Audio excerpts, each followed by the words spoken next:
Internet blackouts are an increasingly common measure utilized by states to address domestic political concerns. They are no longer isolated phenomena. With India leading the pack, we see countries from across Asia, Africa, and the Middle East citing domestic unrest and violent protests as facilitated by the misinformation present on the internet as a reason for shutting down access for its populations. We found this to be a problem on two levels. First, the internet is now an essential part of daily life, with the United Nations declaring internet access a human right in 2011. It is a key avenue of both free expression as well as a channel by which critical information can be received, and therefore, especially in situations where communication is key, for example, in the monitoring of potential human rights abuses or in key business transactions, the internet becomes an indispensable tool, and its obstruction paves the way for much larger problems surrounding human rights, domestic security, and economic health. But even if we grant the fact that internet shutdowns may be justifiable in controlling domestic situations, we realize that there is an incongruence in the proportionality of these shutdowns as compared to the reasons that they were invoked for. In other words, off-cited reasons for internet shutdowns, the most prevalent of which include misinformation control and the mitigation of domestic unrest, could be achieved through measures much less drastic than the complete blackout of the internet. This leads us to deduce that internet shutdowns are often used for reasons beyond their ostensible justifications, to stifle dissent, to crack down on minority populations or conflict regions, and to censor communication with the external world in order to avoid international scrutiny while doing these things.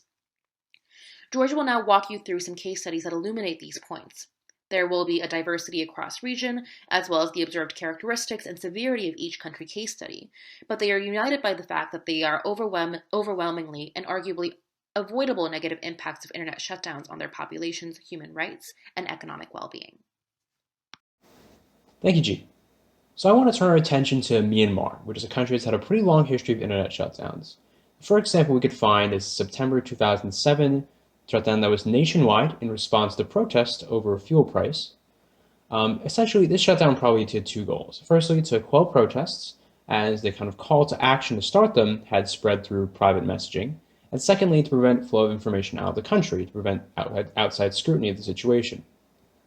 Even after then, there were also things such as bandwidth limits in place for the 2010 election, and this had the effect of making it almost impossible to share images or videos during the elections, which creates kind of an information black hole about what's happening.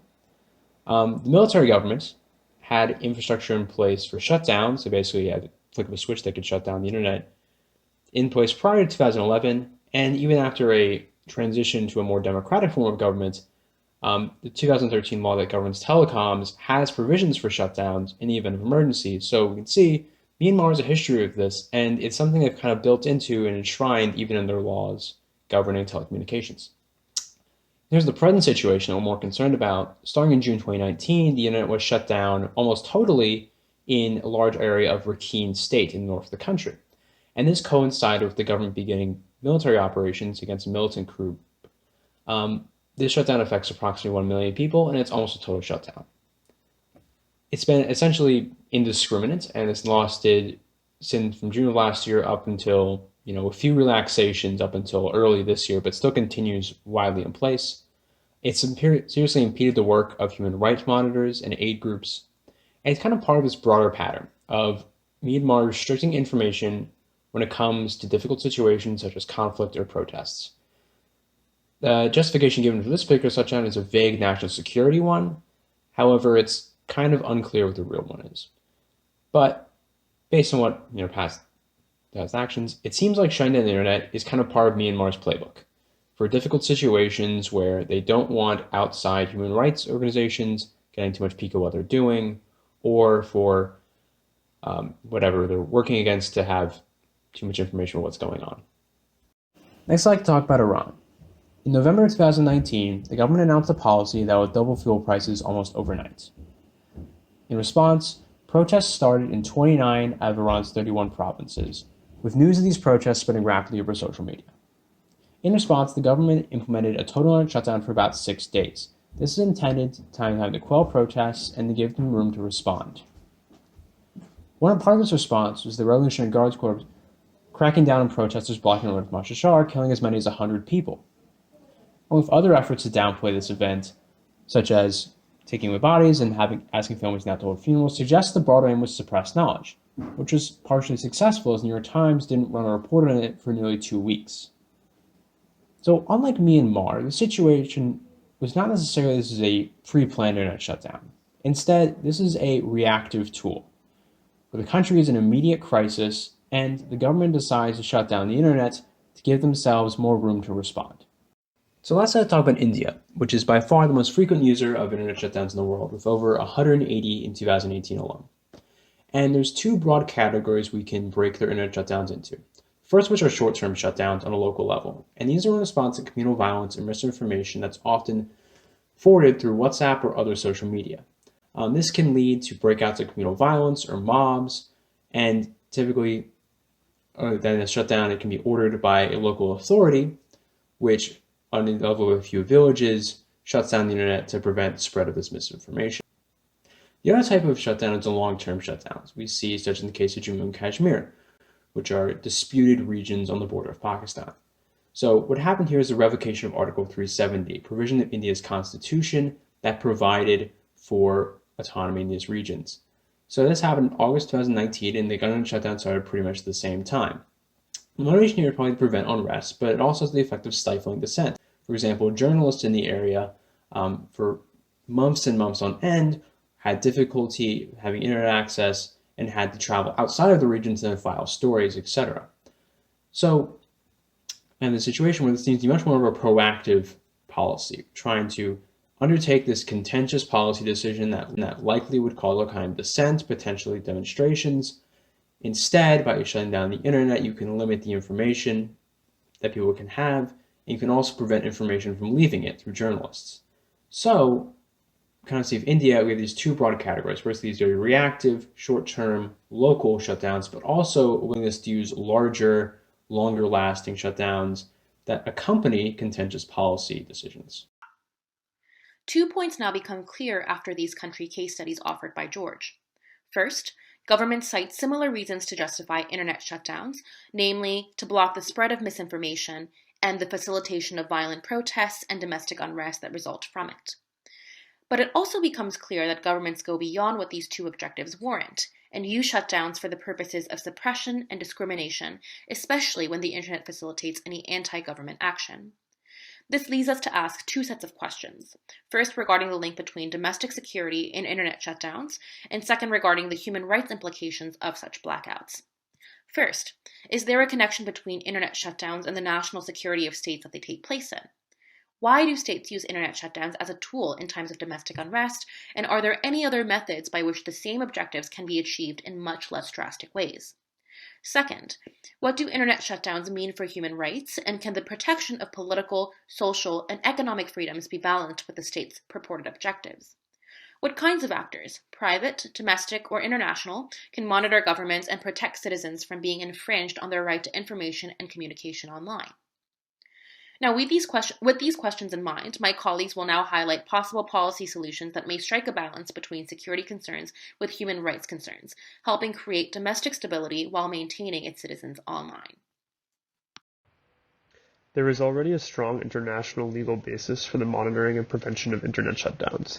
This basis can be found in the Universal Declaration of Human Rights, Article 19, which says everyone has the right to freedom of opinion and expression. This right includes freedom to hold opinions without interference and to seek, receive, and impart information and ideas through any media and regardless of frontiers.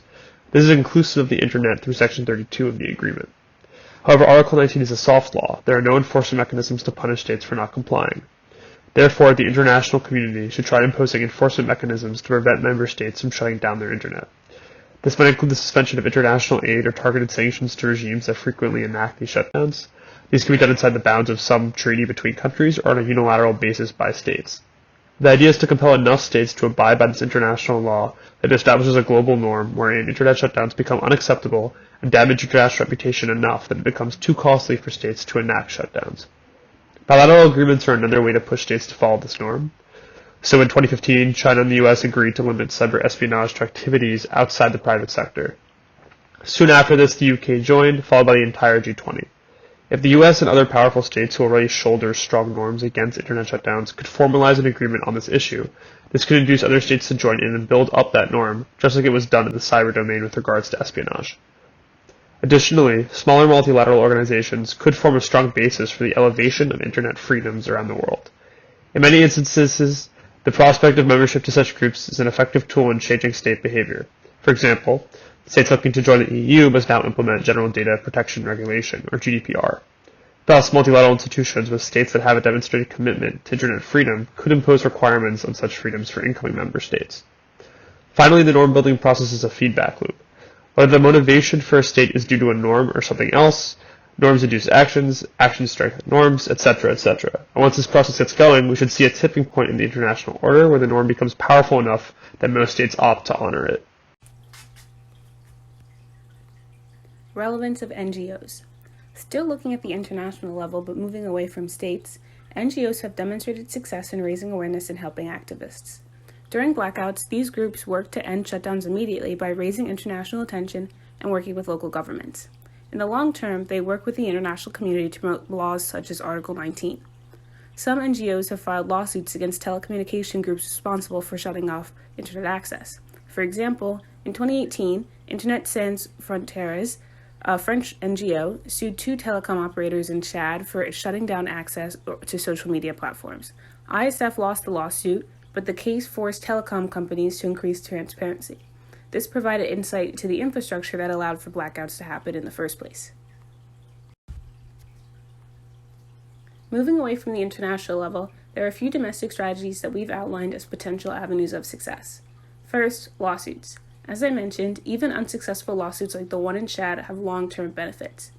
One domestic lawsuit that took place in India involved a petition to the High Court, and it challenged the validity of a shutdown that suspended the internet during an examination. In response, the local government ordered divisional commissioners to abolish shutdown orders during exams overall.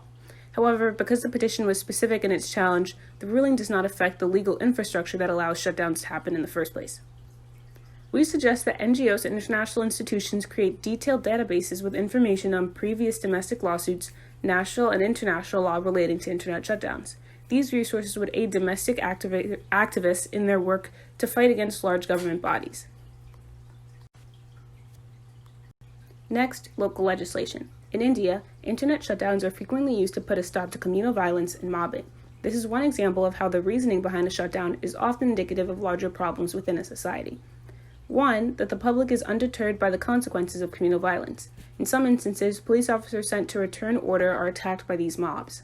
Stronger provisions within anti-mobbing and anti-lynching legislation could deter citizens from engaging in this violence.